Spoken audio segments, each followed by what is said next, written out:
Eh bien d'abord, elle est terne et puis elle a tendance à se marquer. C'est-à-dire que le micro-relief se marque, on a les rides et les ridules qui se marquent. C'est pour ça que la première efficacité à exercer sur la peau, c'est l'hydratation.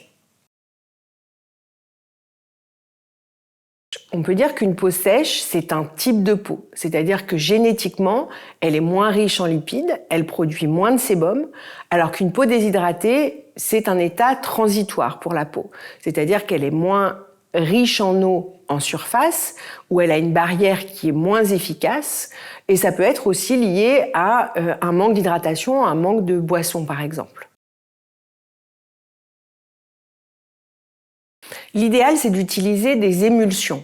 Parce qu'une émulsion, c'est des petites gouttelettes d'huile dans de l'eau et ça permet d'hydrater la peau en profondeur. On a la sensation que quand on utilise de l'huile, c'est plus hydratant, mais en réalité, l'huile reste en surface. Alors que quand c'est sous forme d'émulsion, les micro-gouttelettes vont venir pénétrer et hydrater le stratum corneum bien en profondeur pour restructurer la barrière. Lorsqu'on utilise des gels, c'est très efficace sur l'hydratation de manière transitoire parce qu'on gorge la peau d'eau en surface, donc c'est bien pour des masques, mais ensuite l'eau va s'évaporer. Donc l'idéal, lorsqu'on utilise des produits à structure aqueuse, c'est d'utiliser par-dessus une émulsion de manière à venir emprisonner l'eau en surface de la peau pour avoir une peau bien hydratée, bien repulpée. Nous utilisons une Centella asiatica talapetraca, c'est son nom malgache, et elle est particulièrement riche en une molécule qui s'appelle madécassoside. Elle en contient entre 50 et 70%. Et ces madécassosides ont la faculté d'agir à deux niveaux sur l'hydratation. Tout d'abord sur la restructuration de la barrière pour protéger la peau de l'évaporation et empêcher l'entrée des agresseurs. Et le deuxième niveau, c'est la stimulation de la synthèse de canaux d'hydratation cellulaire qui sont des aquaporines. Ce sont les aquaporines 3. Et en agissant à ces deux niveaux, on va obtenir une hydratation qui est extrêmement puissante. Les bénéfices de l'hydratation sur la peau sur le long terme sont de maintenir la bonne santé de la peau et d'avoir une action anti-âge.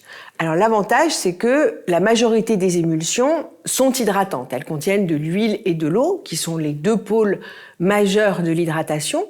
Donc elle va maintenir la barrière, la protéger contre les agresseurs qui peuvent générer des inflammations et accélérer l'âge.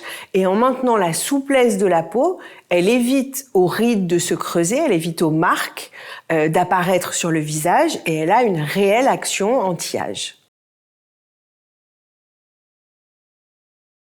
Alors, le sérum booster, c'est un concentré d'hydratation.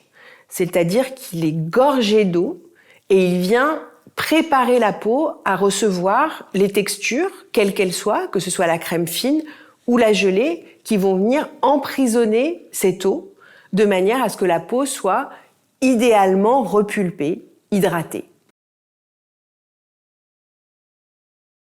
Donc la crème à la Centella, elle existe en deux textures. On a une crème fine qui convient à tous les types de peau, dans des environnements hiver comme été, et une gelée qui, elle, est beaucoup plus adaptée aux périodes chaudes, puisque c'est une crème qui est plutôt désaltérante, qui va rafraîchir la peau à l'application. Elle casse, c'est un gel qui contient de l'huile qui casse à l'application sur la peau et qui va donner une sensation de désaltération de la peau dans des ambiances plutôt été.